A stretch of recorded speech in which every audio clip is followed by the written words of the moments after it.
Me considero una persona de campo, más de tierra adentro que de ciudad, y eso pues marca también cómo yo me siento con lo que hago y eso.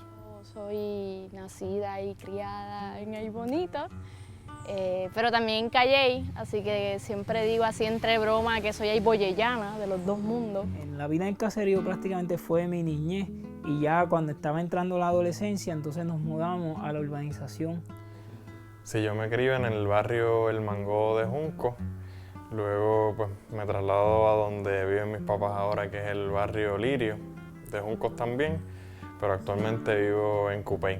Soy de Sidra, Puerto Rico, nací en Cagua, estudié toda mi vida en Calley.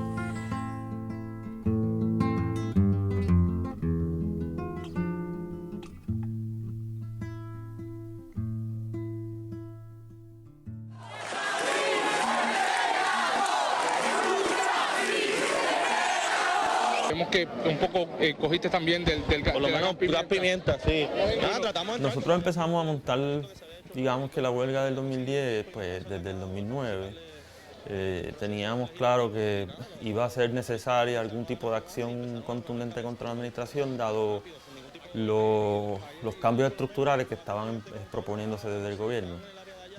Algunos de nosotros, bien pocos de nosotros, yo diría que entre unos 20 y unos 30, estuvimos bien desde el inicio pensando y estructurando una movilización contra la administración de la universidad. Aquí lo que importa es el trabajo de base, es el trabajo de movilizar realmente a las comunidades y a los pobres de este país.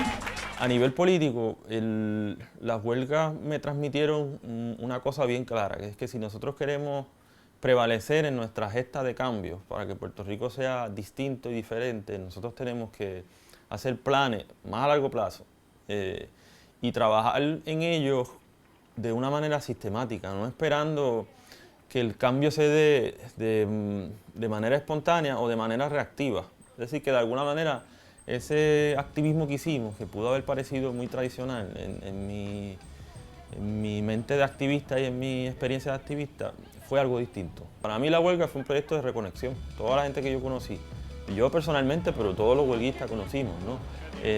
La gente que nos apoyó para que la huelga se mantuviese, desde los que llevaban comida hasta los que hacían vigilancia. Fue un proyecto real, de comuna, si uno lo quiere ver, la primera huelga, y de una especie de movilización social permanente durante la segunda, pero era una gesta concreta. Eso yo lo traduzco a lo que se convierte después en el pensamiento CDP en nosotros, que es este centro que estamos montando, y a cómo visionamos los comedores sociales como un proyecto concreto que nos ayuda a conectar con la gente a nivel social, a nivel político, a nivel económico.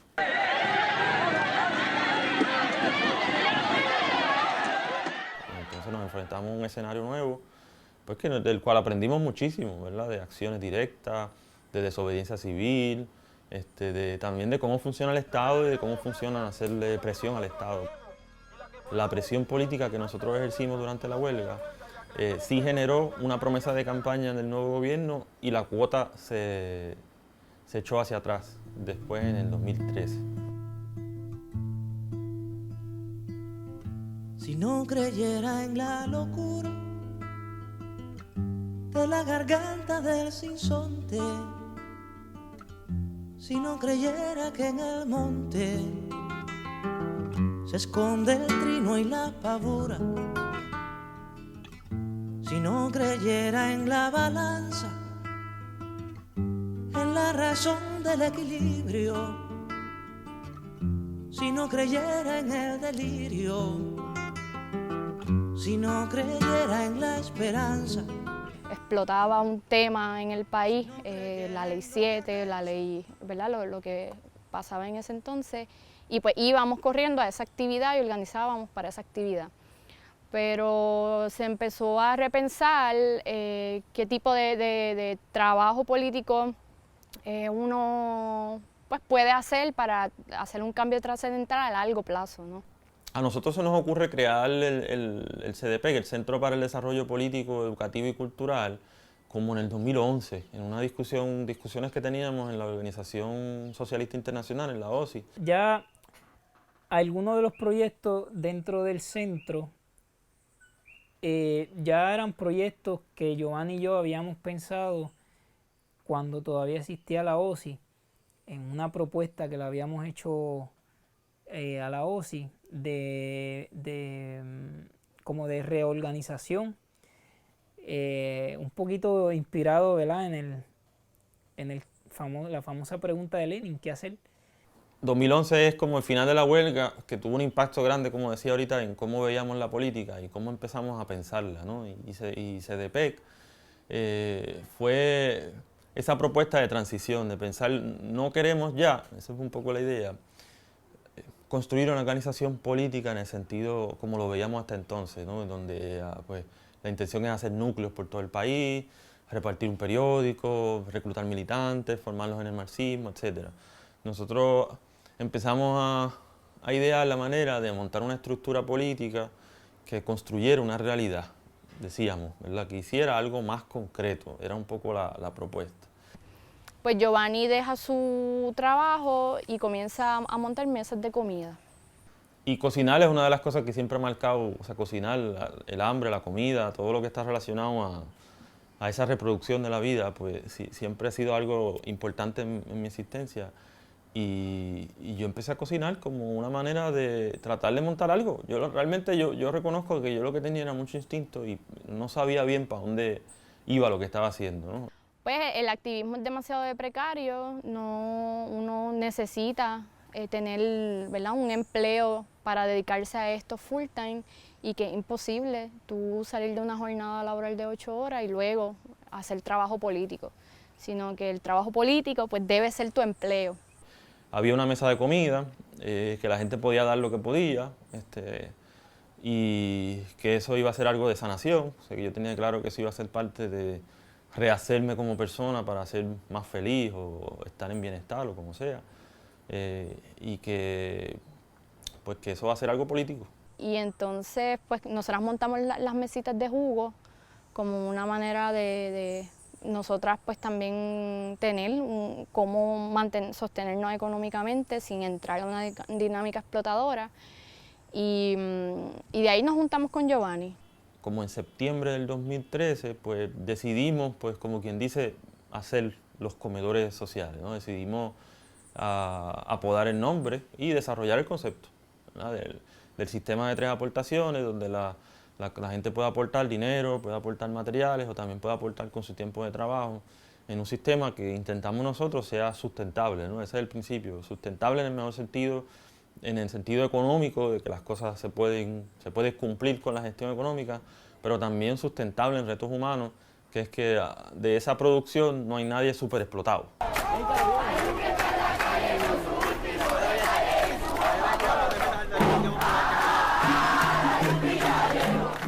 Surge la idea de un comedor huelgario, que al principio pues no tenía nombre, luego en discusiones con Paola y Giovanni, pues me surge la idea de por qué no un comité central de comida, y por ahí va mi participación en la huelga del 2017. Ya desde el Comité Central de Comida, ya en algunos miembros teníamos ya, como dije anteriormente, la perspectiva de que el hambre es una problemática que desborda el recinto e incluso que va a seguir esta huelga. Hubieron estudiantes que de hecho no querían que se acabara la huelga porque donde mejor habían comido en toda su vida universitaria era en esa huelga. Ahí pasamos a vislumbrar la idea de por qué no construir una estructura cerca del huerto semilla, que es el huerto agroecológico de la universidad. El tiempo de la huelga se reduce y surge la idea del vagón. Apaga el celular. ¿Por qué usted no da la cara? No quiere grabar tu cara, Si esto no es confrontatorio, ¿por qué usted no da la cara? Y mientras todo eso está pasando, el vagón se lo están llevando con una grúa y un truck. Y ahí Joshua vuelve a correr hacia el vagón, se trepa encima del vagón mientras está así, se les había caído el vagón de lado, sacándolo. Ellos trataron de volver y montarlo. Lo último que pasa es que nos esposan a todos y nos ponen en el piso. Y estamos allí de 41 horas esperando a que ellos sacaran ese vagón. Un proyecto de comedor universitario que pretende alimentar estudiantes que no tienen los recursos para alimentarse. Y mira, esto es lo que hacen.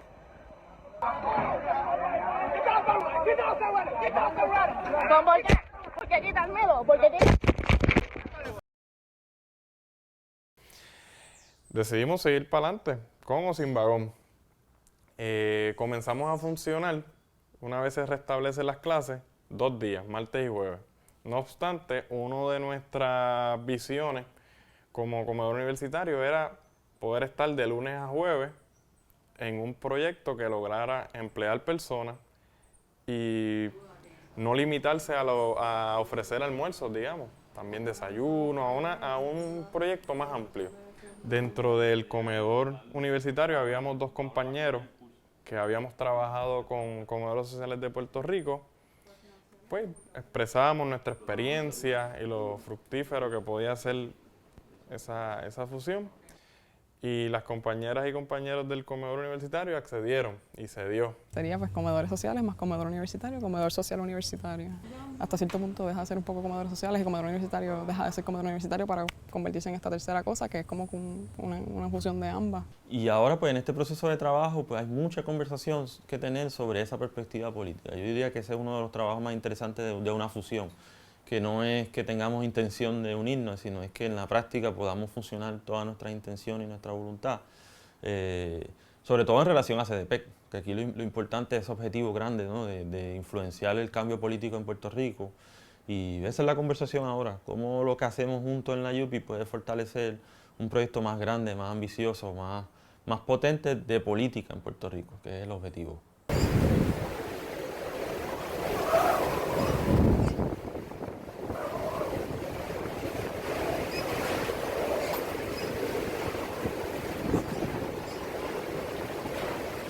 Pues el huracán María trajo una situación que muchos desconocíamos, nunca habíamos enfrentado un huracán de esa manera, y en comedores sociales se dio la discusión de cómo podíamos aportar con la estructura que teníamos y con el modelo de servicio de comida.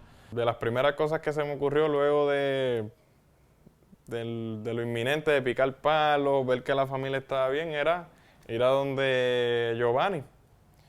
Voy a la casa de Giovanni a ver qué. Mi pregunta es qué es la que hay, qué vamos a hacer. Y da la casualidad que en esos momentos Giovanni y Paola se encontraban hablando de qué hacer también.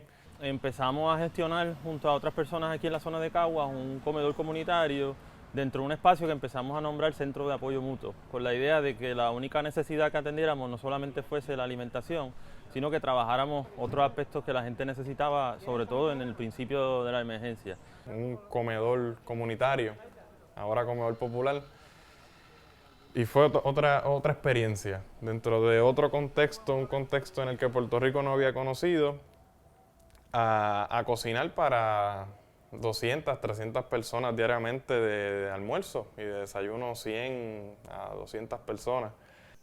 Nos estamos adiestrando con un proyecto que se llama Salud y Acupuntura para el Pueblo. Lo propuso José Santini, lo trajo José Santini, vinculado con esa tradición de lucha de Nueva York, de nuestro exilio boricua y afro-norteamericano. Y trabajamos un protocolo, que es una combinación de agujas, de puntos, que se llama NADA. ¿Por qué la oreja? Porque la oreja nuestra es un mapa de nuestro organismo. Muchas de las terminaciones nerviosas que salen de los meridianos, de los 12 meridianos que tenemos, se conectan en la oreja, en las manos y los pies. Entonces, a través del estímulo de esos puntos, pues se trabajan distintas condiciones. El gobierno nos está derrumbando y nos está abandonando nuestra suerte, y la idea es que podamos reconstruir el tejido social que se ha ido destruyendo en todos estos años, y como estamos en el primer año de austeridad, vienen 10 años de austeridad, entonces tenemos que responder desde abajo a cuidarnos entre nosotros y nosotros, porque si no tenemos salud, ¿cómo vamos a pelear por derechos? ¿Cómo vamos a defender derechos si no estamos saludables? Mire, y por un lado es bueno porque yo la paso bien con ustedes. ¿Cómo es? Que la paso bien aquí con ustedes. Ah, ¿viste? Además, es un trabajo donde hay cariño. Sí. Ese protocolo lo trajo acá Santini. Paola y yo lo experimentábamos. Lo sentíamos, veíamos el efecto que tenía, y eso fue transformándonos como sujetos. Él aprovechaba en el momento que nos ponía aguja, pues nosotros y nosotras le hacíamos preguntas, indagábamos más, entonces ahí él nos hablaba más, y entonces es un momento de política.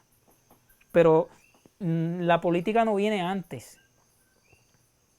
O sea, no es poner la carreta delante de los bueyes, es la carreta detrás de los bueyes. Lo que le da impulso o movimiento a la carreta es la fuerza que tiene la acción de los bueyes, pues la fuerza que tiene la acción política, que es bregar con la salud de la gente. Eso abre la compuerta a cualquier persona a politizarse. María adelantó 10 años de una operación que en tiempos normales eso era lo que hubiese tomado construir, quizás. Y pues ahí se pone en forma lo que es los comedores populares, un centro, lo que podría ser un centro social allí en Cagua, ahora en la calle Vizcarrondo.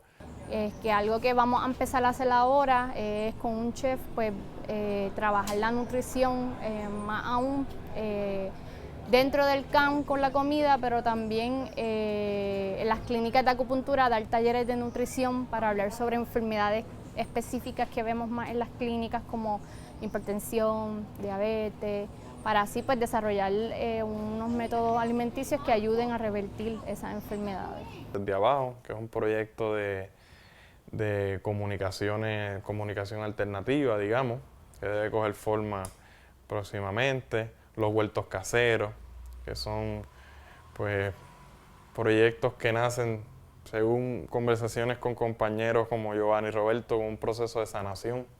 Rompinsularismo, que es la iniciativa que compañeros y compañeras que pertenecen a CDPEC viajan a convenciones o a tener otras experiencias en otros países como Brasil o Chicago, etcétera. Salud en comunidad, que ahora mismo pues el énfasis es la auriculoterapia.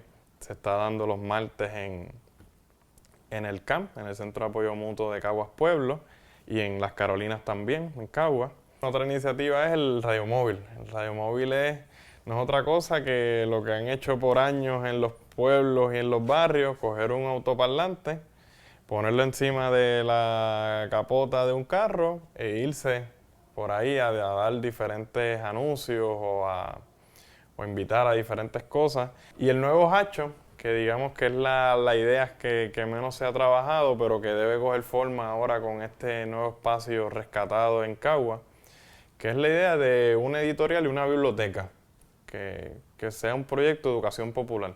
Así que trabajamos la alimentación, tratamos de dar apoyo en distintas situaciones, localizar suministros para personas, ayudar en temas de vivienda y temas de salud. Así que un poco CDPEC se ha ido transformando en los últimos meses en una organización más grande, más compleja, que está detrás de este centro de apoyo mutuo aquí en Caguas Pueblo y también de un centro de apoyo mutuo en Las Carolinas, en Caguas.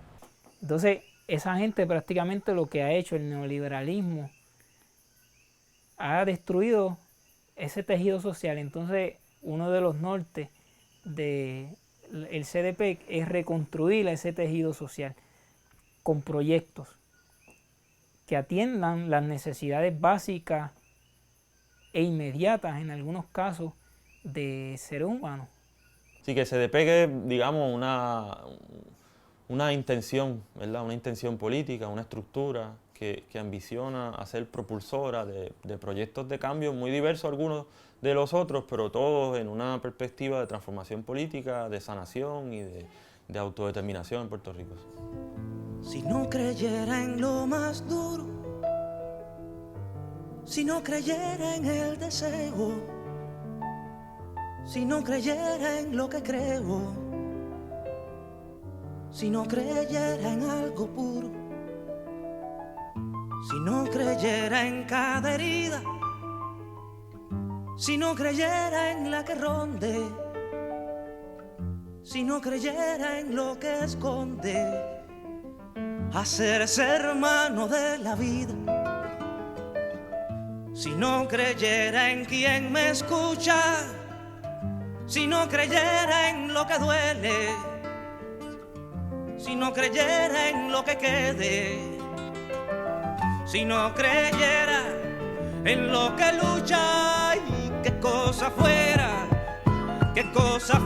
la masa sin cantera, amasijo hecho de cuerdas y tendones, un revoltijo de carne con madera, un instrumento sin mejores resplandores, que lucecitas montadas para escena. Qué cosa fuera corazón, qué cosa fuera la masa sin cantera, un testaferro del traidor de los aplausos, un servidor de pasado en copa nueva. Qué cosa fuera corazón, qué cosa fuera la masa sin cantera, un eternizador de dioses del ocaso, júbilo hervido con trapo y lentejuela. Qué cosa fuera corazón, qué cosa fuera la masa sin cantera, qué cosa fuera corazón, qué cosa fuera